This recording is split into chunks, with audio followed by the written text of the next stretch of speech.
এই যতগুলি বিচার বাকি আছে মানবতা বিরোধী অপরাধ, এর জন্য একটা কেন্দ্রীয় তদারকি দল দরকার। কেউ নাই, মামলা কোন দিকে যাচ্ছে কেউ দেখতেছে না। একটা তদারকি দল দরকার। কারণ আমরা ঠিক মতো বিচার করতে পারলে ভারত হয়ে টান দিয়ে ভারতে আসবে। বিডিআর শুরু বিচার শুরু করেন, ভারত একেবারে এত উপরে পড়বে। আজকে দেখেন ভারতের আসলে কোনো শক্তিই নাই, ভারতের তেমন শক্তি নাই। ওই শক্তি থাকতো ৭১ ফেরত যাইতো না বিজয়ের পরে। ওই শক্তি থাকতো 70 শেখ মুজিব মারা গেলে উনি আসেন নাই। এরশাদের পথ, এরশাদ তাদের লোক, আসেন নাই। এই হাসিনা গেল, আসেন নাই। এইরকম কি বলে ওটারে ভুয়া হামকি দামকি দেয়, আমরা ভয় পাই।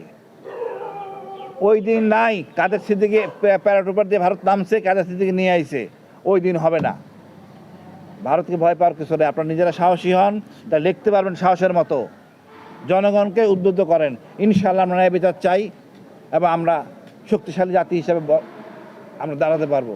ধন্যবাদ ভাই।